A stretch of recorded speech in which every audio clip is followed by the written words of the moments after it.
पतरस की पत्री और उसका 2 अध्याय, दूसरा पतरस 10 से मैं पढ़ रहा हूँ। ऊपर से आप घर में जाके पढ़िए। विशेष करके उन्हें जो अशुद्ध अभिलाषाओं के पीछे शरीर के अनुसार चलते और प्रभुता को तुच्छ जानते हैं, वे ठीक और हठी हैं और ऊंचे पद वालों को बुरा भला कहने से नहीं डरते। तो भी स्वर्गदूत जो शक्ति और सामर्थ्य में उनसे बड़े हैं, प्रभु के सामने उन्हें बुरा भला कहकर दोष नहीं लगाते।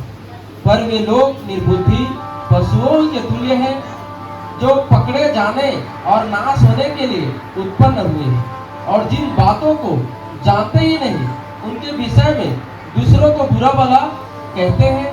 वे अपनी सड़ाहट में आप सड़ जाए। दूसरों का बुरा करने के बदले उन्हीं का बुरा होगा। उन्हें दिन दोपहर भोग विलास करना भला लगता है। ये कलंक और दोष है। जब वे तुम्हारे साथ खाते पीते हैं तो अपनी ओर से प्रेम भोज करके भोग विलास करते हैं। उनकी आंखों में व्यभिचार बसा हुआ है और वे पाप किए बिना रुक नहीं सकते। वे चंचल मन वालों को फुसला लेते हैं। उनके मन को लोभ करने का अभ्यास हो गया। वे संताप की संतान है। वे सीधे मार्ग को छोड़कर भटक गए हैं और बओर के पुत्र बिलाम के मार्ग पर हो लिए हैं, जिसने अधर्म की मजदूरी को प्रिय जाना, पर उसके अपराध के विषय में उलाहना दिया गया। यहाँ तक कि अबोल गधी ने मनुष्य की बोली से उस भविष्यद्वक्ता को उसके बावलेपन से रोका। ये लोग मूर्ख सूखे कुएं और आंधी के उड़ाए हुए बादल हैं। उनके लिए अनंत अंधकार ठहराया गया है। वे व्यर्थ घमंड की बातें कर करके लुचपन के कामों के द्वारा उन लोगों को शारीरिक अभिलाषों में फंसा लेते हैं, जो भटके हुओं में से अभी निकल ही रही है।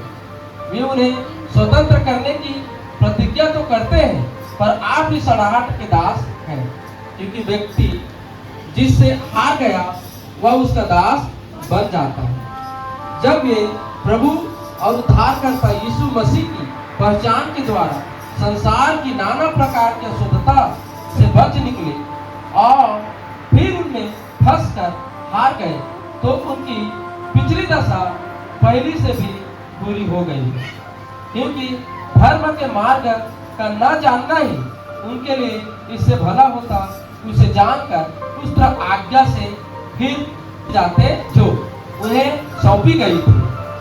उन पर यह कहावत ठीक बैठती है कि कुत्ता अपनी छांट की ओर और नहलाई हुई स्वर्णी कीचड़ में लौटने के लिए फिर चली जाती है। हालेलुया। परमेश्वर के लोग हैं हम, इसमें कुछ संसार इस धरती पे चल रहे आते हैं, लेकिन उसको हावी होने नहीं देते। यीशु मसीह के भी अंदर में आए, शैतान नहीं आए। क्या कैसे बोला? हे प्रभु, तू तो सर्वशक्तिमान परमेश्वर है, क्या दे ये पत्थर तो रोटी। यीशु ने क्या बोला? लिखा है रोटी से ही नहीं परंतु परमेश्वर के मुंह से निकला हुआ हर एक वचन से क्या रहेगा? जीवित रहेगा। दूसरा बार फिर, क्योंकि उसको शर्म वरम नहीं।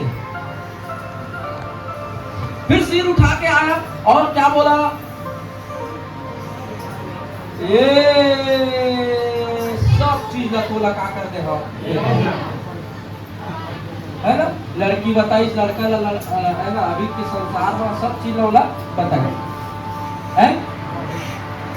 हो सके संसार में सब चीज है। लड़की है, दारू है, नशा है, गुटखा है, खैनी है, तंबाकू है ना? है क्या है? पैसा है, रुपया है, धन है, दौलत है, सोना है, चांदी है ना? सब लोग का देख, सब लोग तोला दे दो। एक बार मोर का कर दे दंडवत, एक बार सरेंडर कर दे।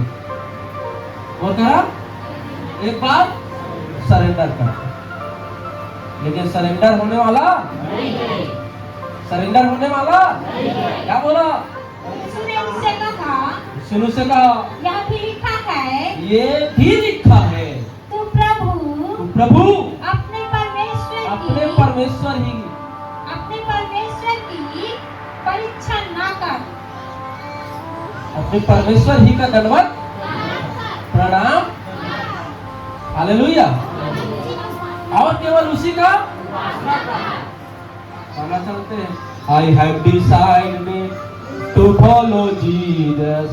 I have decided to follow Jesus. No turning back. मैंने डिसाइड किया मैं पीछे हटने वाला नहीं। खाओ गाना कहते हैं। I surrender all to Jesus. सब कुछ क्या है? सब सरेंडर है, सब तेरे लिए सरेंडर है, परमेश्वर के लिए है, परमेश्वर के लिए है।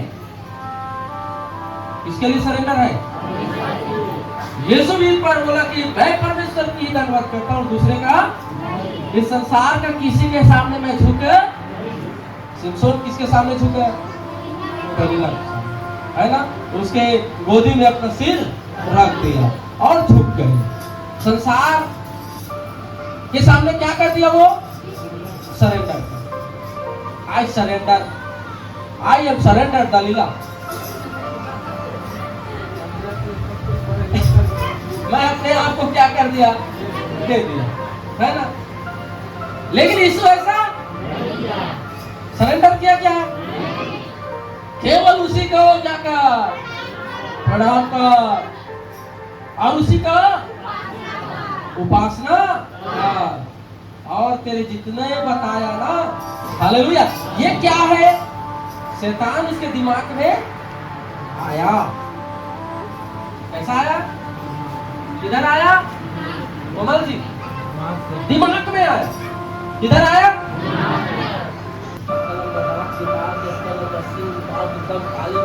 क्या है?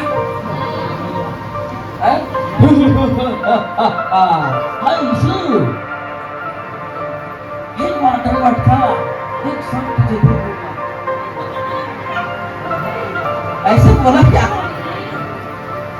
ऐसे बोला है क्या? नहीं, शैतान बहुत सर्वांग सुंदर है। माधुरी दीक्षित भी फेल है उससे, सलमान खान भी फेल है। शैतान का रूप कैसा है? बहुत सुंदर, सर्वांग सुंदर, ऐसा लिखा, ऐसा लिखा, ऐसा लिखा, सर्वांग सुंदर